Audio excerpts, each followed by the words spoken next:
Hello, welcome to the Loney Show. I'm your host, John Maloney, and in this episode, we have a guest. He's from Winston-Salem, North Carolina. He's a songwriter, entrepreneur, and Amazon best-selling author. Now, he has been going around tours. He has his own music business. He's also, did I mention he's an entrepreneur? But anyway, that's all that can be said about him because he's gone on quite a journey, and I'm pretty proud of him. Ladies and gentlemen, I give you Dave Combs. Well, thank you, John. It's a pleasure to be here. I'm looking forward to hearing more about you and your show and telling you and your listeners more about me and my journey with my music. Great. So, how's life? Well, well, for the last 2 years, I think we can all answer that question as pretty confined, and we're ready to get that behind us. So let's move on to some more freer times where we don't have to worry about being sequestered with COVID and all that kind of thing. I and my wife are doing fine. We, knock on wood, have neither of us contracted COVID, and we're basically kind of socially distancing ourselves, staying mostly at home. But with technology these days, you can do just about anything you need to do with the internet from home. So that's what we're doing. Great. Great answer. Absolutely fabulous. So, first question. Um, what made you got started doing music? What was your inspiration? Well, John, like a lot of people, I was born into a musical family. My mother and father both were musical. They both played the piano. My father played the piano mostly by ear, if you know what I mean. He could read a little bit of music, but mostly he just played out of his head. And uh, his mother, my grandmother Combs, she was a fabulous musician. She was only about 4'8" tall, but boy, she could make some music. Her favorite instrument was an old-timey instrument called an auto harp. It was a stringed instrument that you played in your lap kind of thing with chords. But she also played an old instrument, and I have one of them sitting over here to my right. It's an antique now, but it was called a pump organ. This is before they even had electricity. They had musical instruments that you literally pump the air with your feet, and then the organ, you could play it. But she could play and really make that organ and auto harp talk. And so I grew up around music all my life, and so it's kind of a natural thing for me to eventually turn my musical hobby into a full-time career through the writing of one song. It started with the writing of one song called Rachel's Song, and we can talk more about that. But yeah, I grew up around music all my life. Great, great.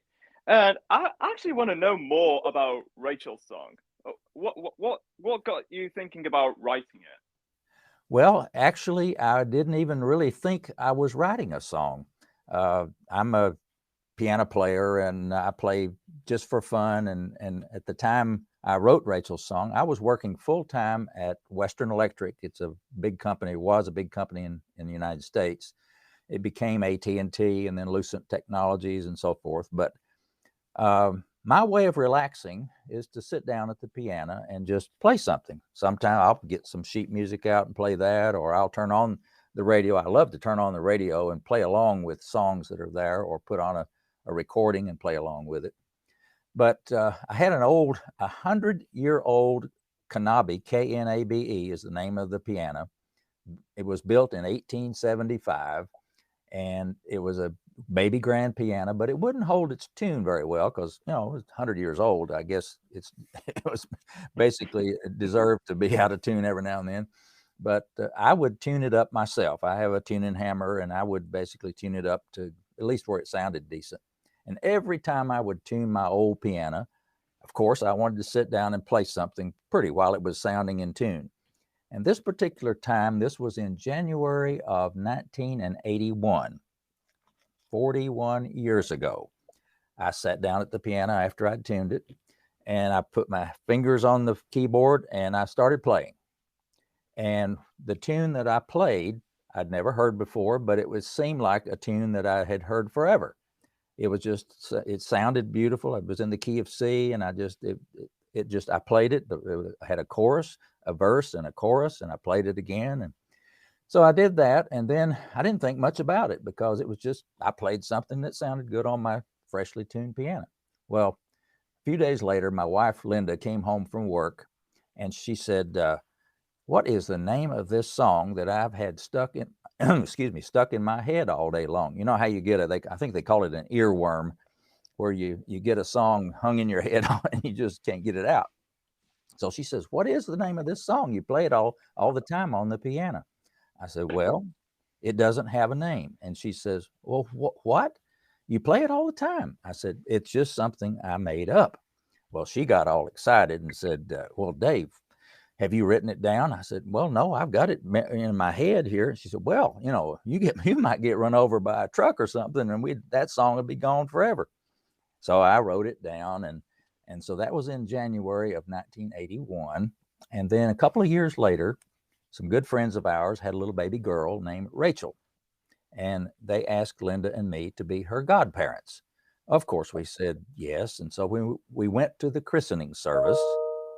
And at the christening service, there was a grand piano up at the front of the church, and it caught my eye as we went into the church. And after the formal service was over, I looked at Linda and I whispered to her, do you think that I could play this song that I've been playing now? And they would, for the family and for the little girl. And she said, yeah. So I went up and asked the family if it'd be okay if I played a special song for little Rachel. So I went to the piano and I sat down and I started playing this song. And about halfway through the song, I hear the sniffles. Obviously people are getting emotional about this. And quite frankly, I had some tears running down my cheeks. And so when I finished that song, I looked over to little Rachel in the arms of her mother, and I said, from now on, this song will be called Rachel's Song.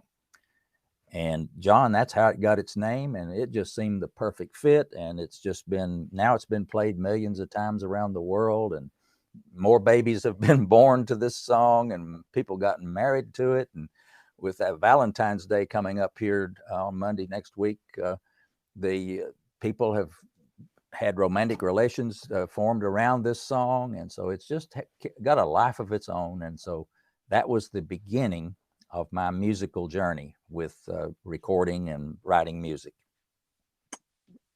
Great. Incredible. And have you created a bit of a music career out of it ever since? Yes. Following that, of course, and I got it played on the radio, which was another interesting story. But as soon as it got played on the radio, the phones at the radio station just lit up. People were calling in saying, what is the name of that song you just played? Would you play that again? And tell me more about this guy, Dave Combs from Winston-Salem. And so the Rachel song really was accepted really well by the radio audience. And so I thought, wow, this is amazing. So I got busy and I contacted radio stations all over the country, and through them and through some programming people, got it played on every easy listening radio station in the United States.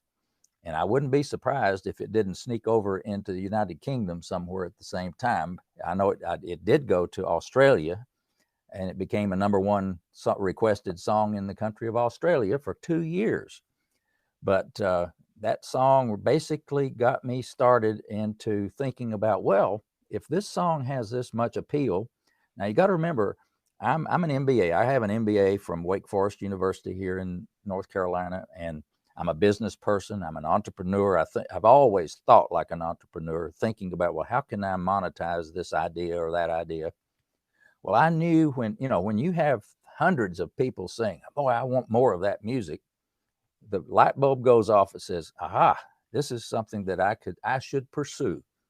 And so sure enough, I started writing more songs, and I wrote enough for a complete album. I recorded my first album of music in 1988. And then that was the CD and cassette tape back then of Rachel's song and some other songs I'd written. And then I thought, well, how do you sell your music? Well, I don't know whether you remember or not, but over here we used to have something we called record stores. And I don't know, I guess in the United Kingdom, they probably had record stores too. Oh, Well, they were a big deal back then. yeah, yeah. And so, you thought, well, these people are going to just love my music. I'm going to walk in there and they're going to just hug my neck and say, "Oh, Dave, I'm so glad you brought that song for us." And this, well, it didn't exactly happen that way. I'd go in and talk to them and they'd say, instrumental. They even called it elevator music, and they were kind of disparaging of the music. And so I thought, wow, these people don't understand this. People that hear this song love it, and yet they don't want to even carry it. So I got really disappointed, and I thought, wow, there's got to be a better way to do this. Well, I was working at Western Electric, AT&T at the time, and a lady that I worked with had a friend who owned a gift shop. Now, I know where you are, you have loads of gift shops that you've been in where you walk in the door and it smells good, it looks good, and quite often they would be playing soothing, relaxing, pretty instrumental music, whether it's piano or flute or harp or something, instrumental pretty. And so I thought, wow, now that is the perfect environment for my kind of music. Well, this lady that I worked with, she says, I got a friend that owns a gift shop in Old Town Alexandria near Washington, D.C. She said, could I give her a CD of Rachel's song for her to play in her shop? The name of her shop was called America, and she sold patriotic kind of things, John Philip Sousa music and, very patriotic kind of stuff. Funny thing was, when she got the CD and played it, funny thing happened. Everybody in the shop would stop where they are when that Rachel song came on and say, wow, what is that? And then they'd go over to the counter and ask the owner, do you have that for sale? Well, she didn't. She was just playing it. So I get a phone call from the lady, Jane, that owned the store. And she says, Dave, you've got to sell me some CDs and tapes of Rachel's song. Everybody wants to buy it. So I said, okay. So Linda and I jumped in the car that evening and I took her a box of CDs of Rachel's song. And so I thought, okay, well, we'll see how this works. About a week, or actually less than a week, Jane calls me back and says, Dave, those are all gone. I need some more. So, John, I made a trip to Old Town Alexandria at least once a week for over a year, taking her a shipment of CDs of my music. And she sold a boatload of my music through that one little gift shop. And being an entrepreneur, one of the principles of an entrepreneurship is you find a business model that works on a small scale, and then you just duplicate it. So I said, well, I have made myself a spreadsheet. This was back in the 80s this was even before the internet, but I was an IT kind of person. And we had something that we didn't call it a spreadsheet, but that's what it was. I made a column and I put all the information in there about my music for Rachel's song in that one gift shop. How much it cost me, how many I sold it for, how much money I made, and so forth, how much she sold. And I looked at the net profit at the bottom, or the gross profit. And I thought, that's interesting. I wonder if we had one gift shop like that in every state in the United States. Well, that would be 50 gift shops. So I made me another column. Column 2 or column B is column 1 times 50. So all those numbers add up. Well, now that gross profit's looking a little better. Oh, I wonder if we had just 5, let's just say 5 gift shops in every state. So on column C is column 1 times 250. I'm sorry, 5 times 50 would be 250 gift shops in the whole country. Well, I looked at the bottom of that and I said, Linda, look at here. This is more money than I'm making at AT&T and then some. So I said, okay, I know what I got to do. I got to find more gift shops like this one that's doing so well. So we got busy. We went out to all the little tourist towns we knew about around, and on a Saturday, because we were still both working. So on the weekend, we'd go around and pop in all these little gift shops, and I'd stick my head in the door and I'd just stand there and listen. Yeah, either I heard music or I didn't. And if I heard some music playing, I'd make my way to find out and talk to the owner or the manager of the shop and say, here, I have some music that I think you'd like to play for your customers. May I leave you or give you a CD of Rachel's song for you to play in your shop. And then if you like it and your customers like it, let me know and we can do some business. Well, I did that every weekend. And, after about a month or two, I had over 20 gift shop customers that were buying and selling and playing my music in their shops. Well, I ran out of places within driving distance to go prospecting. And then I decided that I can do this by phone. So let me try calling gift shops. But at the time, I didn't know who to call or where. So I went to, back then we had phone books. And in the phone book, in the back of it, we had something called Yellow Pages, which were the business listings. And there was a listing for gift shops. So I'd go make Xerox copies of the gift shops in all these towns.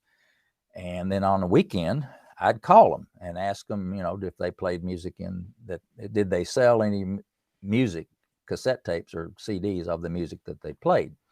And they'd either say, no, we don't sell music, in which case I just hang up. And if they did say they played music, I'd say, well, do you sell it? And they either say yes or no. But anyway, I'd ask them, could I send you some of my music to consider playing in your shop? And I did that all day Saturday and part of the day Sunday, prospecting through the phone for gift shops. And at the end of the day, I would have maybe 50 or 60 gift shops that I'd said, yeah, you can send me something.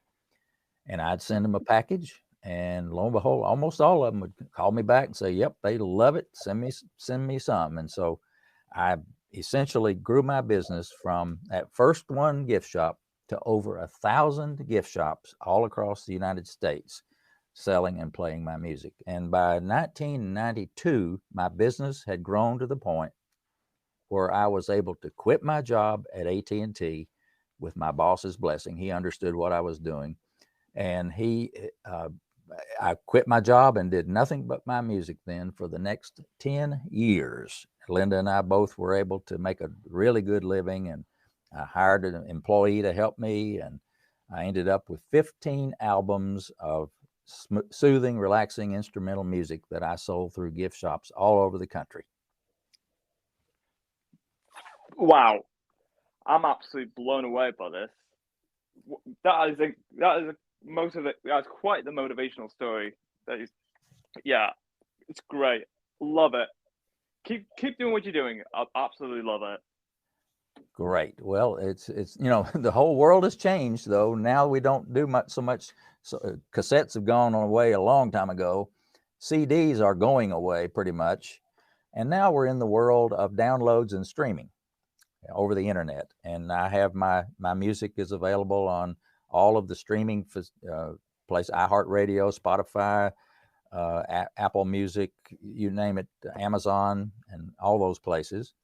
And it's also still available in CD from Amazon.com, but a lot of it is downloads, still some downloads, but mostly streaming. And I guess that's the way of the future is streaming my music. You can find my music at, just go put, for example, in Rachel's song, and the artist that I use is Gary Prim. There's another, I'll tell you more about him if you like sometime, about Gary Prim, how I got connected with him as an artist in Nashville, Tennessee. But Gary Prim is the artist, Prim is his last name. And just do a search on Rachel's song, Gary Prim, and you'll find me all over the place. And all of that led up to last year, I ended up writing a book about all this journey. It's called Touched by the Music, How the Story and Music of Rachel's Song Can Change Your Life. I had heard from over 50,000 people, John, about my music. People that got the music were so touched by it that they went to the trouble. Sorry, could you say that again? My apologies. I couldn't hear what you said. My watch is talking to me. Oh my! I forgot once that sucker. So let me do that. Anyhow, so where was I? I heard from over 50,000 people that took the time to track me down and write me a letter telling me how my music touched them, whether it was in a very intimate way of, at a family, a marriage or a funeral or a birth of a baby or that kind of thing, or just purely telling me how much my music had touched their heart and soul through just sitting and listening. And John, I'm sure you can appreciate if you sit down and you, like today, you probably have to put headphones on to get the rest of the world silenced out of it. But you need to be in an environment where you sit and just listen to the music, let it come through your being. And music is very powerful, and it can touch you in a lots of very deep ways, and really touch your soul. And these people wrote to me with all these letters and notes. And before the pandemic, Linda and I had decided that we needed to take these 50,000 letters and turn that into a book telling the story of music and how it's touched people's lives. And so I did that. And my book, Touched by the Music, is on Amazon.com. It's been a bestseller, and I would encourage your listeners to look me up on either Amazon. It's actually available anywhere books are sold around the world. So please look my book up, look my music up, and also I still love hearing from people. They can write to me at dave@combsmusic.com, and I read them all and I answer them all. So it's a wonderful connection between me, my music, and even people I don't know, but sometimes we feel a really good connection that way. Great. Love it. Now, I've heard that you've got over 10,000 letters from an article that you wrote in Guidepost magazine. Care to explain more about that? Yeah, this was really kind of early on, before I really realized the power of publicity and how much an article, or it could be a broadcast. Nowadays, it could be a podcast.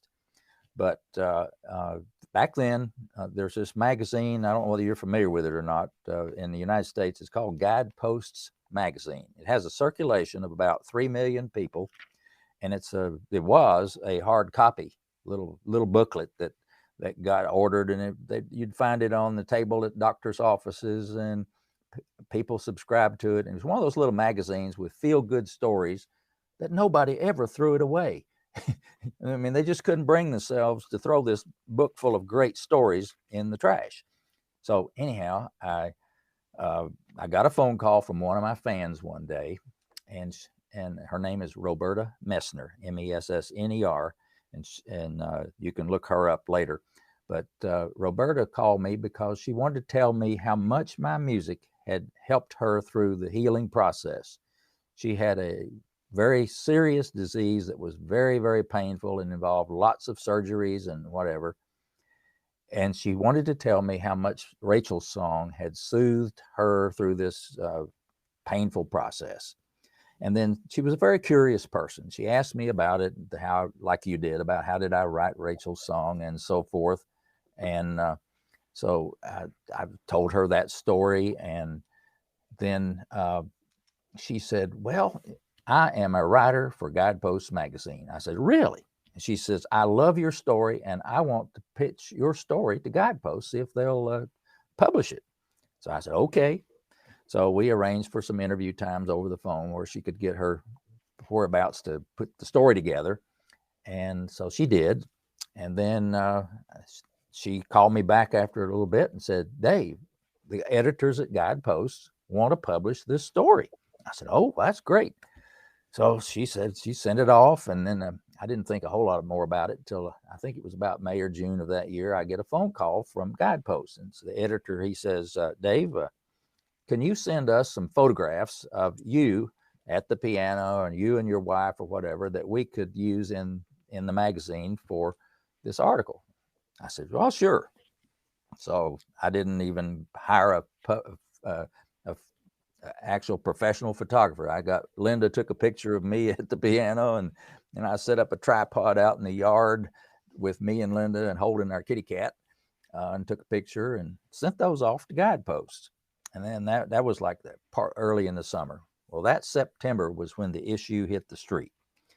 And John, I could tell you to the day, practically to the minute, when that magazine hit the street, because in the back of the magazine, they had fortunately put my name and address and phone number and how to get a hold of me. And so people had read this article, and as soon as that magazine hit the street, they came in and started calling me. And so the phone started ringing, and you'd pick the phone up and talk to somebody. They wanted to order one of those cassettes or CDs of Rachel's song. And so as soon as you hung up, it'd ring again. I had to hire 2 people just to help me answer the phone. I mean, it was constant ringing. And then the funniest thing happened. A couple days later, my mailman rings the doorbell, and I go to the door, and he's standing there, and I notice he's standing there with this big old gray canvas bag that probably weighed maybe 50 pounds, full of mail. And he looks at me and he says, "Dave, what in the world have you done?" He said, "This bag is full of mail for you at Combs Music." And so that happened about 2 or 3 days in a row, and I got over 10,000 letters from that little article in Guidepost magazine in less than 2 weeks. I'm telling you, that talk about an eye opener of the value and power of publicity. My goodness. So that's the story of the Guidepost magazine and my 10,000 letters, and almost every letter had a $10 check, or some of them you had a $10 bill stuck in there. So that's the Guidepost story. Incredible. Amazing. Now, throughout your entire music career, have you gone on tour and just performed to a live audience? Well, I have performed rarely for a live audience because I am mainly a composer, a songwriter. I write the music, and then I send them to Gary Prim in Nashville. He's the studio musician that you'll hear playing on all my recordings. However, Rachel's song had become so popular that the one time I did have a public appearance was I got a phone call from the station manager of KEZK radio in St. Louis, Missouri. And I answered the phone. I was at work, actually. He called me and he says, "Dave, I'm the station manager here, and every year we run a contest that asks our radio audience who are their favorite performers. Who would if we had a concert, and who would you like to hear perform the music?" And said, "We have run this contest, and you are one of the 5 selected artists and songwriters for this station." I said, "Really?" I said, "Wow. Who are the other 4?" He says, "Well, you've probably heard of the Letterman, Don McLean, George Benson, and let's see, who was the 4th one? I'll think of it in a minute. But anyway, there were 4 big names and me.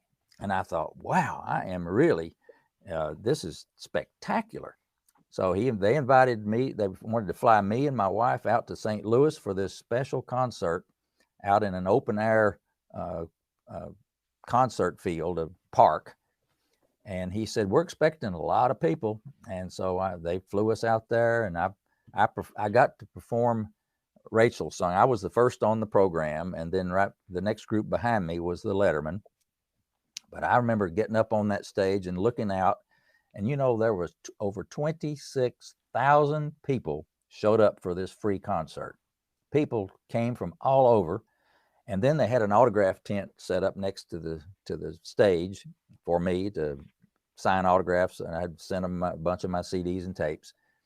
And I stood there and signed autographs for 4 hours until I forgot to put on sunscreen and wear a hat. I got a terrible sunburn because everybody wanted to take their picture with me and talk with me. So I signed autographs for 4 hours, and people had driven from hundreds of miles away just to hear me play my music. I was so blown away, and that was the largest and probably the only time that I'll play for that size of an audience, live anyway. And but that was a real eye-opening and inspiring experience. And I've done small programs, in churches or civic groups and that kind of thing. But by and large, I do the composing and let Gary Prim do the playing and arranging in the studio. So I'm not really a touring artist, but I basically write music and provide it to folks. And I have piano sheet music books. So many piano people that play the piano hear my music and say, "Well, I want to play that too." So I had all of my music that I've written transcribed note for note so that somebody can buy one of my books or download my music off of Sheet Music Plus, and it's the exact notes that Gary Prim played in the studio, so they can play right along with the recordings. And so that's my history of performing my music. Great. And that is all we have for this episode. It was great having you here. I had no idea you had that big of an influence in music back then. It was great. It's great hearing what you've gone through. It's quite mesmerizing. Well, I invite people to please visit my website. It's Combs Music, COMBSmusic.com, and check my music out and my book on Amazon.com or wherever books are sold. And let me hear from you. I would love to hear from you, and I hope that you'll get my book and my music, and I hope my music will touch you as well. Great. Love to hear it. Until next time, stay tuned for more.